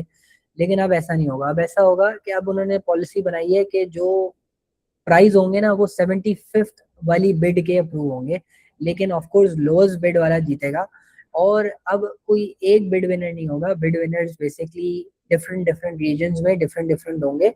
और छोटी जो डीएमईज हैं, जो स्मॉल डीएमईज हैं, जो मीडियम साइज हैं, उनको भी बेसिकली पूरा गैप दिया गया है बिडिंग में, और वो भी बिड विनर्स होंगे। और 300 ए कैटेगरी के अंदर बेसिकली सप्लायर्स सप्लायर्स जो है वो बिड्स को जीतेंगे। सो अब ये कंपेटिटिव बिडिंग क्या होती है, मैं इसको आपको छोटा सा यहाँ बता देता हूँ, फिर आगे कभी डिटेल वीडियो में मैं आपको उसको समझा दूंगा। कंपेटिटिव बिडिंग ये होती है कि मेडिकेयर अपने खर्चे को बचाने के लिए कहता है कि भाई सब बिड लगाओ इस हिक कोड की, और जो सबसे कम लगाएगा वो बिड, ऑफ कोर्स बिडिंग में तो ऐसे ही होता है ना, वो बिडिंग जीत जाएगा ताकि उनका खर्चा बचे, लेकिन वो फिर मेडिकेयर को बिल भी वही करेगा सिर्फ, और बाकी सारे जो डीएमईज हैं वो सब कॉन्ट्रैक्टर बन जाएंगे और वो मार्केट से तकरीबन वाइप हो जाएंगे। ठीक है, जो ब्रेसेस में हुआ था कि उन्होंने कुछ ब्रेसेस और कुछ ब्रेसेस की कैटेगरीज के ऊपर उन्होंने बिडिंग लगा दी थी, और उसके बाद सिर्फ वो जो बिडिंग का रीजन था जहाँ बिडिंग लगी हुई थी, वहां पे अगर कोई भी पेशेंट मतलब उस जिप कोड का आपके पास आए और आप बिड विनर नहीं हो तो आप उसको ब्रेस नहीं दे सकते। फिर उन्होंने वो प्रोग्राम बंद कर दिया। अब वो 2028 में दोबारा से लॉन्च कर रहे हैं। 2028 तो उन्होंने रेस्पायरेटरी, जो हमने पीछे प्रोडक्ट्स देखे वो रेस्पायरेटरी भी रखे थे उन्होंने बिडिंग के अंदर, लेकिन ए होम केयर, जिसका मैं पहले बता चुका हूँ, जो सप्लायर्स के राइट के लिए केसेस करती है और वो आगे बढ़कर सीएमएस से बात करती है, तो उसने रेस्पायरेटरी तो कर करा के वो निकलवा लिया लेजेंडरी प्रोडक्ट्स के साथ, मतलब लेजेंडरी प्रोडक्ट्स मतलब मोबिलिटी, और उसके अलावा जो रेस्पायरेटरी है वो बिडिंग के अंदर नहीं है 2028 की, और अभी भी वो कोशिश कर रहे हैं कि किसी तरीके से हम इनकॉन्टिनेंट सप्लाईज को भी उसके अंदर से निकाल लें, और साथ में हम सीजीएम को भी निकाल लें, क्योंकि सीजीएम भी इस बार बिडिंग के अंदर चला गया है। तो आप समझो जो 50% की मेडिकेयर ट्रेडिशनल वाली मार्केट है, इससे बहुत अफेक्ट हो जाएगी। मतलब एक छोटा सप्लायर जो कोई भी बिड ना जीता हो, वो समझो कि फिर उसको उस प्रोडक्ट को टच नहीं कर सकता। वो सिर्फ legendary product CPAP BiPAP कर सकेगा, मोबिलिटी कर सकेगा, लेकिन वो सीजीएम और इनकॉन्ट और यूरोलॉजिकल सप्लाईज और ऑस्टोमी नहीं कर सकेगा अगर वो बिड जीता होना हो। तो कंपेटिटिव बिडिंग ये होती है कि मेडिकेयर बेसिकली लोएस्ट प्राइस वाले को बिड दे देता है, और फिर वो पेशेंट को सप्लाई करके वही वही पेशेंट को केयर ऑफ करता है, वही पेशेंट की टेक केयर करता है, और वही फिर पेशेंट के बिहाफ के ऊपर मेडिकेयर को बिल करता है। ठीक है, तो कंपेटिटिव बिडिंग की आगे हम इंशाल्लाह एक डिटेल वीडियो बना देंगे कि स्ट्रक्चर बना कैसे, स्ट्रक्चर आया कैसे, आया क्यों आया, तो इस वजह से मैंने आपको बताया, एक तो बड़ी वजह है इसको कि ताकि खर्चे को कम किया जाए, क्योंकि ये जो हेल्थ की मार्केट है, हेल्थ इश्यूज आपको पता है यूएस में जो सीनियर सिटीजन्स की पॉपुलेशन है वो बहुत ज़्यादा है, फिर उनको मसले भी बहुत ज़्यादा होते हैं, उसकी वजह से खर्चे भी बहुत होते हैं। सो अब उनको, अब तो बढ़ते ही जा रहे हैं ना, मतलब कहते हैं कि हर महीने कोई 10,000 पेशेंट ऐड होते हैं मेडिकेयर के प्रोग्राम के अंदर, मतलब वो 65 साल के हो जाते हैं, तो एक साल में मतलब 12,000 लोग ऐड होते हैं। शायद इसकी मैं वैल्यू थोड़ी कम बता रहा हूँ, या आप लोग भी रिसर्च कर लेना और नीचे कमेंट में बता देना। तो मतलब मार्केट साइज तो बढ़ता जा रहा है ना, और खर्चों को तो कम करना है। तो ये कंपेटिटिव बिडिंग का जो स्ट्रक्चर है बनाया गया, और इसकी एक वजह ये भी है। ठीक है, अच्छा, अब मैंने आपको शुरू में बताया था कि ये मैं आपको बताऊंगा कि कौन सी लैब होती है जो कोड्स को एनालाइज करती है, और उसके बाद फिर उनको सही कोड जो है वो सही कोड की कैटेगरी के अंदर डालती है, वो होती है पीडीएसी।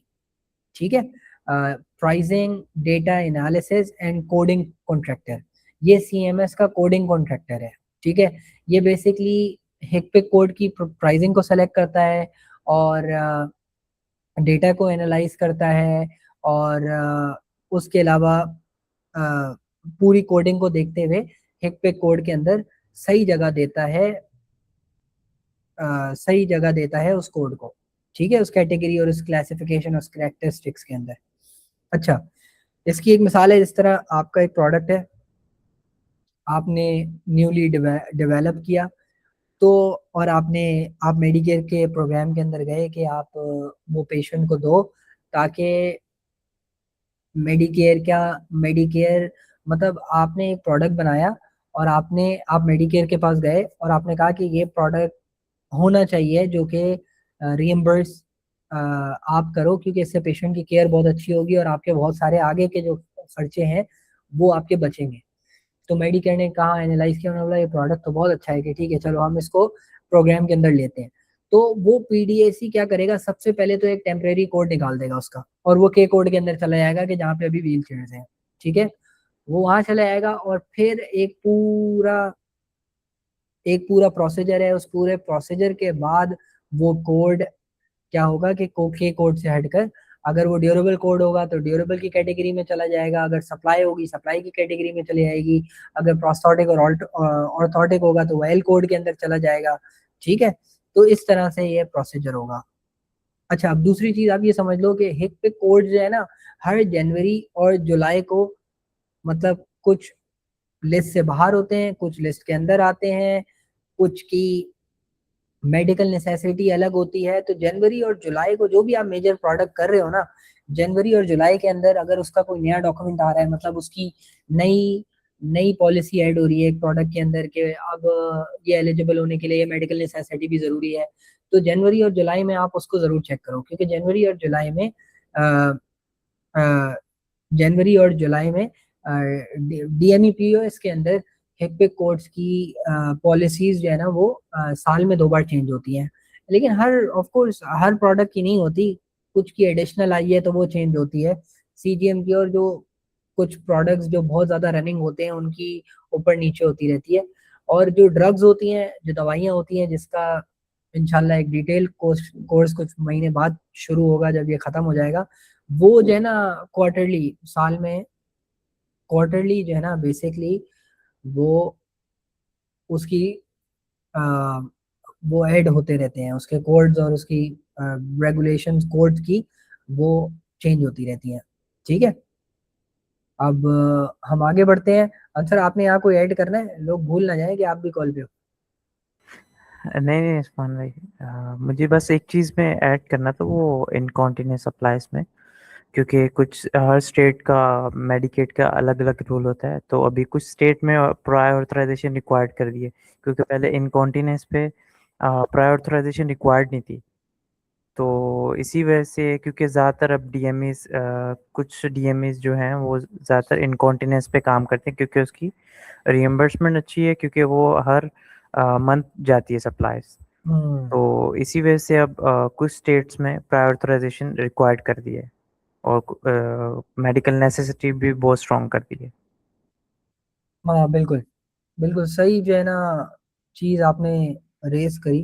अ, आपने जो एक ये चीज़ रह गई थी इसको भी ऐड कर दिया, ठीक है। अब हम आगे बढ़ते हैं। और ये मैंने आपको पहले ही बताया कि एक कोड जो है ना, जो हिप पे कोड होता है, अब क्योंकि अब याद रखना यहाँ पर ये स्लाइड को क्लिक करता हूँ आगे पीछे हो जाती है एनीवेज। तो ये जो कोड है ये ए से शुरू हो रहा है, तो आप फौरन समझ जाओगे ये सप्लाई है। और जो आगे 4 डिजिट का ये कोड है, ये बेसिकली उसको उस कैटेगरी और उस क्लासिफिकेशन तक लेकर जा रहा है, ठीक है। तो ये कोड जो है ना वो कवरेज के साथ कनेक्ट होता है, मतलब हर कोड की अलग कवरेज होती है, हर कोड का फीस स्केड्यूल अलग होता है। मतलब अ, अगर 2 व्हील चेयर्स हैं अलग अलग, तो उनके दोनों के अलग कोड्स होंगे, उनकी कवरेज भी अलग होगी, कवरेज क्राइटेरिया भी अलग होगा, और फीस स्केड्यूल भी दोनों का अलग होगा, और डॉक्यूमेंटेशन भी दोनों में अलग चाहिए होगी। ये मेडिकेयर की जो पॉलिसी है वो उस पर डिपेंड करता है कि आपको किस प्रोडक्ट पे क्या क्या डॉक्यूमेंटेशन रखनी है। कुछ डॉक्यूमेंटेशन तो हर प्रोडक्ट में चाहिए होती है, जिस तरह से रिटन ऑर्डर है, उसके अलावा चार्ट नोट, जिसको लोग प्रोग्रेसिव नोट भी बोलते हैं, मेडिकल नोट भी बोलते हैं, हेल्थ नोट भी बोलते हैं। तो मेडिकल नोट्स, और उसके अलावा जो फेस टू फेस विजिट होता है, ये हेल्थ केयर में बहुत ज़्यादा इंपॉर्टेंट होता है। और इसमें होता ये है कि कुछ प्रोडक्ट्स ऐसे होते हैं, जिस तरह सीजीएम की बात कर लेते हैं, उसमें पेशेंट डॉक्टर के पास एनकाउंटर होना 6 महीने के लिए मस्ट है, अगर तो वो सीजीएम के लिए एलिजिबल है। मतलब अगर उसको कोई इशू हो रहा है, तो 6 महीने के अंदर अंदर ही उसने डॉक्टर को दिखाया हुआ हो, और डॉक्टर ने उसके वाइटल चेक किए हुए हो, और उसको हाइपोग्लाइसेमिक इवेंट हुआ हो, उसके अलावा जो उसका जो लेवल है ब्लड ग्लूकोज का, वो 54 से नीचे जा रहा हो, और फिर उसको एलिजिबल होगा, और वंस के उसको सीजीएम सप्लाईज मिलना शुरू हो जाएंगी सीजीएम मॉनिटर के साथ, सो 6 महीने के बाद वो प्रिस्क्रिप्शन फिर रिन्यू भी करानी पड़ेगी, और 6 महीने के बाद उसको फिर से फेस टू फेस विजिट की डॉक्टर ऑफिस से ज़रूरत होगी, या वो टेलीमेडिसिन से भी कांटेक्ट कर कर अपनी कंडीशंस बता सकता है, और टेलीमेडिसिन भी उसको एसेस करके वो भी एक फेस एनकाउंटर ही काउंट होगा, वो भी एक एनकाउंटर ही काउंट होगा, और वो भी डॉक्यूमेंटेशन के लिए ज़रूरी होता है। ठीक है, सो इस तरह की डॉक्यूमेंटेशन, अगर कोई मेडिकल नेसेसिटी फॉर्म है तो वो भी डॉक्यूमेंटेशन के अंदर काउंट होता है, लेकिन उसकी वैल्यू ज़्यादा नहीं होती। आप याद रखना, मेडिकल नेसेसिटी की जो वैल्यू होती है ना, वो होती है मेडिकल नोट, मतलब चार्ट नोट्स। चार्ट नोट्स में जो डायग्नोसिस होगा, चार्ट नोट्स में जो कंडीशंस होंगी, चार्ट नोट्स में जो डायग्नोसिस होंगे, वो वही स्ट्रॉन्ग वही स्ट्रॉन्ग पॉसिबिलिटी बनाते हैं कि ये प्रोडक्ट रीएम्बर्स होगा या नहीं होगा, मतलब ये एलिजिबल है पेशेंट की कंडीशन के हिसाब से, मेडिकल नेसेसिटी बन रहा है ये, या ये नहीं बन रहा। ठीक है, अब आगे चलते हैं।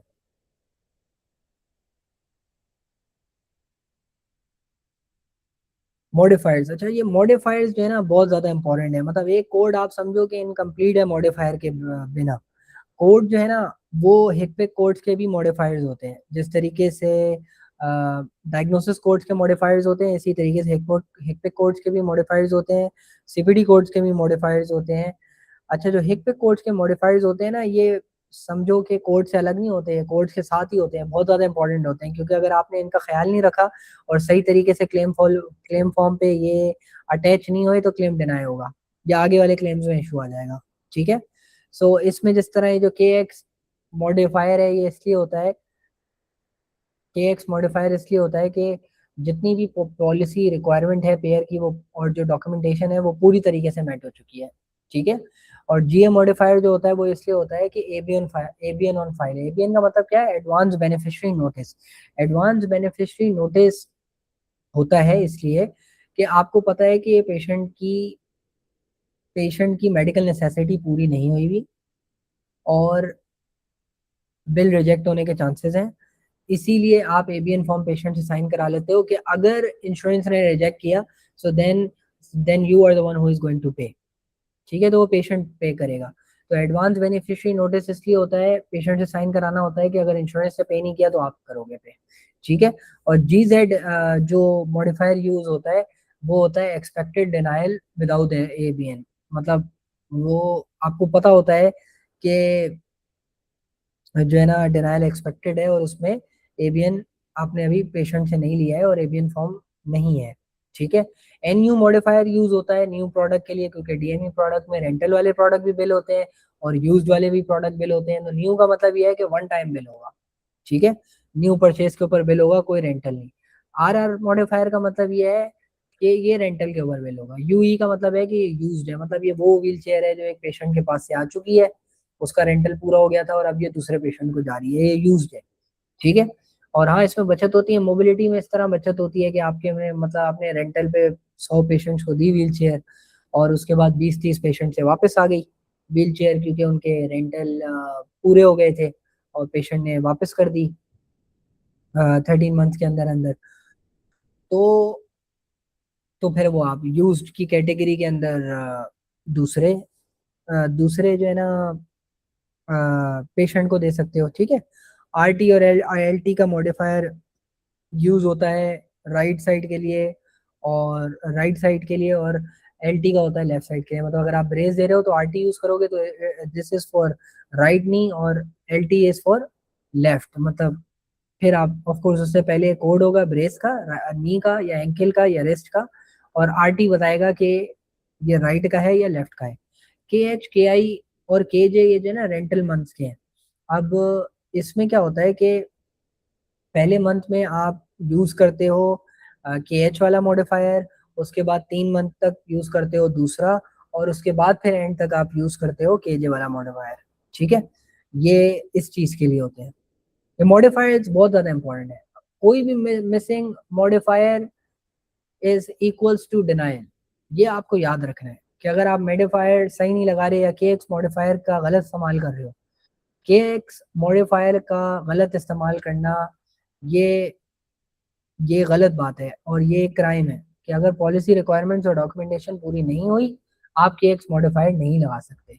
अगर आप मॉडिफाइड लगाओगे के एक्स और कल को ऑडिट हुआ तो फिर पूरी पॉलिसी रिक्वायरमेंट और सारी डॉक्यूमेंटेशन मेट होनी चाहिए, वरना फिर आपको पेनल्टी लगेगी या आपके लाइसेंस पे भी बात आ जाएगी। ठीक है, क्योंकि लोग जो है ना वो इस मॉडिफायर का बड़ा गलत इस्तेमाल करते हैं, के एक्स मॉडिफायर का। पॉलिसी और डॉक्यूमेंटेशन पूरी नहीं हुई और के एक्स के साथ बिल करते हैं ताकि पैसे आते रहें, और पूरी तरीके से उन्होंने डॉक्यूमेंटेशन पूरी नहीं करी होती। ठीक है। अच्छा, अच्छा, ये बेसिकली जो पूरी चेन है ना, इसमें से अगर बीच में से कोई भी चीज गलत होगी तो समझो कि क्लेम डिनाई हो जाएगा। मतलब कोड भी ठीक होना चाहिए, उसका मॉडिफायर भी ठीक होना चाहिए, डायग्नोसिस कोड भी ठीक होना चाहिए, बिल्कुल उसी के हिसाब का होना चाहिए जो कि पॉलिसी के अंदर है। डॉक्यूमेंटेशन भी जो जो उस प्रोडक्ट हेक पे कोड के लिए चाहिए वही डॉक्यूमेंटेशन मेंटेन होनी चाहिए। क्वांटिटी भी आपने उतनी दी हुई हो, अगर क्वांटिटी अपनी तरफ से ज्यादा दे दी, पॉलिसी के अंदर है कि इतनी क्वांटिटी बिल हो सकती है, इससे ज्यादा नहीं, तो उसमें भी डिनायर आ जाएगा। अगर आप मेडिकेयर को बिल कर रहे हो तो मेडिकेयर की ऑफ कोर्स आप मेडिकेयर को बिल करोगे। अगर आप मेडिकेयर एडवांटेज के का पेशेंट है तो मेडिकेयर एडवांटेज को बिल करोगे। अगर किसी गलत पेयर को क्लेम चला गया तो ऑटोमेटिकली डिनाई हो जाएगा। ठीक है ना। और और ऑन टाइम फाइल कर रहे हो, क्योंकि जो मेडिकेयर की टाइमली फाइलिंग लिमिट है और मेडिकेयर एडवांटेज की टाइमली फाइलिंग लिमिट है, अगर इस लिमिट के अंदर आपने क्लेम को फाइल नहीं किया और आपको बाद में पता चला कि यार ये क्लेम तो मैंने फाइल ही नहीं किया और वो टाइमली फाइलिंग लिमिट निकल गई, तो उसके बाद आप क्लेम को सबमिट नहीं कर सकते। और फिर उसके बाद का प्रोसीजर होता है वो हम आगे समझेंगे। लेकिन यहाँ ये बात समझना ज़रूरी है कि क्लेम की जो टाइमली फाइल लिमिट होती है उसके अंदर ही फाइल करना होता है। और फिर आगे फिर फाइलिंग लिमिट ऑफ कोर्स, अगर क्लेम डिनाई हुआ है तो डिनाइल मैनेजमेंट में जब हम लोग करेक्टिव एक्शन प्लान लेते हैं या हम डिनाइल मैनेजमेंट करते हैं, उसकी भी टाइमली फाइलिंग लिमिट होती है। ठीक है।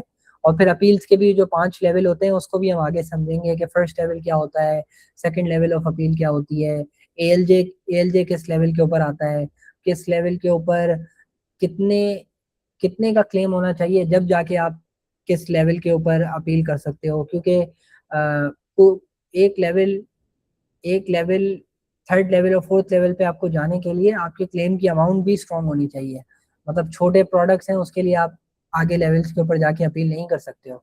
मतलब लेवल 1 पे डिनाइड होती है, आप लेवल 2 पे जाते हो, लेवल 2 पे डिनाइड होती है, लेवल 3 पे जाते हो, फिर लेवल 4 और फिर लेवल 5 है। ठीक है। इनमें अलग अलग अलग अलग अमाउंट होती है कि इतनी अमाउंट का तो आपका क्लेम होना चाहिए। ठीक है। अब कोडिंग, अभी आखिरी जो स्लाइड है वो ये है कि coding in the back office. यहाँ पे लिखा हुआ है कि वेरीफाई, डू नॉट गैस। मतलब आपको आप गैस करके कोडिंग नहीं करो, कि गैस करके हिट पे कोड को सेलेक्ट नहीं करो, आप वेरीफाई करो कि जो डॉक्टर ऑफिस में ऑर्डर के ऊपर हिट पे कोड लिखा हुआ है पेशेंट को वही चाहिए, मतलब उसी कैटेगरी की चीज चाहिए। कहीं ऐसा तो नहीं है कि वो इस समझ कुछ और रहे हैं और हिट पे कुछ और लिख दिया, क्योंकि जब पेशेंट के पास पहुंचेगा पेशेंट बोलेगा मुझे तो ये चाहिए ही नहीं था। ठीक है ना। कोड की वजह से सब मसला खराब हो जाएगा। तो आपने हमेशा वेरीफाई करना है कि भाई यही वाली व्हील चेयर चाहिए ना, इसका कोड ये नहीं है, आपने गलत लिख दिया, आप ये वाला कोड लिख कर दो, क्योंकि डॉक्टर ऑफिस ऐसी गलतियां करते हैं। Check modifiers, laterality, rental versus purchase, checks where criteria are met. ठीक है। तो आप मॉडिफायर को चेक करके डालो कि वो रेंटल का मॉडिफायर है या परचेज का मॉडिफायर है। और केक्स को सिर्फ आप जब इस्तेमाल करो जब आपका क्राइटेरिया जो है वो मेट हुआ हो, पूरा कवरेज का जो क्राइटेरिया है वो मेट हुआ हो, आप जब यूज करो, वरना उसके अलावा यूज ना करो। क्योंकि ये एक फिर कंप्लाइंस भी इशू है और ये एक रेड फ्लैग है। ठीक है। अ, और बैक ऑफिस जो है ना वो कोड को अलाइन कर सकता है, डायग्नोसिस और एलसीडी को चेक कर सकता है, क्लेम बिल्ट होने से पहले वो अलाइन कर सकता है हिटपिक कोड को डायग्नोसिस को चेक करते हुए डायग्नोसिस कोड को और लोकल कवरेज डिटर्मिनेशन को देख सकता है, और इसी तरीके से पूरी कोड बुक को वो मैनेज कर सकता है, जो हर जनवरी और जुलाई में अपडेट होती है, जिस जिस प्रोडक्ट पे भी वो डीएमई काम कर रही है। और और और अगेन यही है कि कोडर का होना ज़रूरी है, जो कोडिंग को बहुत अच्छे तरीके से समझता हो। लेकिन डीएमई वाली कैटेगरी में मैंने ज़्यादातर देखा है कि बिल्डर्स ही कोडर्स बने होते हैं, लेकिन ये खतरनाक काम है, क्योंकि बिलिंग एक बिल्कुल डिफरेंट चीज़ है, कोडिंग एक बिल्कुल डिफरेंट चीज़ है। अगर एक कोडर बिलर भी होगा और एक बिलर कोडर भी होगा तो कोई भी एक काम सही तरीके से नहीं हो पाएगा, ठीक है। लेकिन डीएमई में ऐसा होता है कि अक्सर बिलर ही जो है ना वो कोडर बने होते हैं, क्योंकि अगर एक डीएमई सिर्फ 2 3 4 प्रोडक्ट पे काम कर रही है तो उन 4 प्रोडक्ट पे फिर जो उनकी टीम होती है उन्होंने स्पेशलाइज किया हुआ होता है, वो बहुत ज़्यादा एक्सपर्ट हो चुके होते हैं सीजीएम्स को बिल करते हुए या इनकॉन्टिनेंस को बिल करते हुए, ठीक है, या उसके अलावा मोबिलिटी इक्विपमेंट को बिल करते हुए। तो उनको मेडिकल नेसेसिटी समझना हर पेयर की, और उसके अलावा कवरेज को समझना कि कौन सा पेयर क्या अलाउ करेगा, कौन सा पेयर क्या अलाउ करेगा, वो उनके लिए कोई मुश्किल नहीं होता। लेकिन कोडर, फिर भी कोडर की वैल्यू कम नहीं होती, और कोडर की वैल्यू वहीं पे रहती है। और हमारी टीम में भी एक कोडर है, डॉक्टर अल्ताफ, वो डॉक्टर भी है मेडिकल, मैं मेडिकल डॉक्टर भी हैं इंशाल्लाह। मैं एमबीबीएस डॉक्टर हैं, तो इंशाल्लाह मैं उनको अगली कुछ कोडिंग के हवाले से जो वीडियोस मैं बनाऊंगा उसमें मैं उनको लेकर भी आऊँगा, ताकि वो भी जो है ना कुछ चीज़ें आपको पढ़ाएं समझाएं, अ, त- ताकि एक हमारा कोर्स जो है वो एक नेक्स्ट लेवल के ऊपर जाए। इंशाल्लाह मैं उसको जो है ना वो लेकर आऊँगा। ठीक है, तो ये बेसिकली आज का हमारा सेशन था कि जिसमें हमने एक पे कोड को समझने की कोशिश करी। हमने ये समझा कि कौन से प्रोडक्ट्स किस तरीके से एक पे कोड में फॉल करते हैं, और उसके अलावा हिक पे कोड कौन सी 3 चीज़ों से जुड़ा हुआ होता है, और medical billing, coding, revenue cycle management में इसकी क्या वैल्यू है, डीएमई पीओएस में इसकी क्या वैल्यू है, और कोड्स सिस्टम में होते क्यों हैं। मैंने आपको बताया ना कि सिस्टम में कोड इस वजह से होते हैं क्योंकि एक छोटी सी मिसाल है कि लैंग्वेज बैरियर होता है। मतलब आप एक ऐसे मुल्क में आ गए हो कि जहाँ उनको आपकी ज़बान नहीं आती, आपको उनकी ज़बान नहीं आती, तो सिस्टम को, जो पेयर्स के सिस्टम होते हैं उनको जो सिर्फ ज़बान समझ में आती है वो कोड की ज़बान समझ में आती है, चाहे अब वो प्रोडक्ट का कोड हो, चाहे वो मॉडिफायर्स हों, चाहे वो चाहे वो डायग्नोसिस कोड्स हों, चाहे वो प्रोग्नोसिस कोड्स हों, चाहे वो कोई प्रोसीजर हो तो उसके कोड्स होंगे। इसी तरीके से हर चीज़ कोड्स में होगी, ठीक है। सो अब आज का सेशन यहाँ ख़त्म करते हैं, और जो लोग बिल्कुल एंड तक इस वीडियो को देख रहे हैं, मुझे उम्मीद है कि उनको एक वैल्यू इस कोर्स में दिख रही होगी, और वो इसको एंजॉय कर रहे होंगे और आगे के लिए तैयार रहें। आगे अब हम और डेप्थ में जाते रहेंगे। अब जिस तरह से कोर्स आगे बढ़ता जा रहा है तो अब हम आगे और गहराई में जाते जा रहे हैं। क्या कहते हो अंसर आप इस बारे में? जी, आपने जिस तरह से कवर किया बहुत सारी चीज़ें, सबसे पहले तो हमें कैटेगरी समझ आई कोड्स की जो लगी होती हैं पहले, ई ए के एल बी टी। तो मतलब जो हम लोग कोड्स देख रहे होते तो हमें समझ नहीं आती थी ये किस लिए होता है। तो अब मतलब इस तरीके से आपने अच्छे तरीके से एक्सप्लेन किया इन सिंपल वर्ड्स, तो बहुत वर्थ इट थी, और जो देख रहे हैं उनके लिए भी बहुत फ़ायदा है कि अच्छे तरीके से समझ सकें। और ये वही बात है कि अगर जब तक आपको अपनी इंडस्ट्री की अच्छी नॉलेज नहीं होगी तो फ़ायदा नहीं है उस चीज़ का। तो हमारा मकसद भी यही है बिल्कुल कि हर चीज़ इन डेप्थ समझें और आप लोग को इन डेप्थ समझाएँ। बिल्कुल, क्योंकि बहुत कम लोग होते हैं हर इंडस्ट्री में, और हमारी इंडस्ट्री में भी, हेल्थ केयर के भी अंदर भी। मैं बहुत लोगों से इन 10 साल में मिला हूँ, लेकिन उनका जो नॉलेज पूल होता है और उनकी जो अंडरस्टैंडिंग्स होती हैं वो किसी भी टॉपिक के बारे में बहुत ज़्यादा लिमिटेड होती हैं। हुँ, तो मैं यही रेकमेंड करता हूँ टीम को और सबको कि एटलीस्ट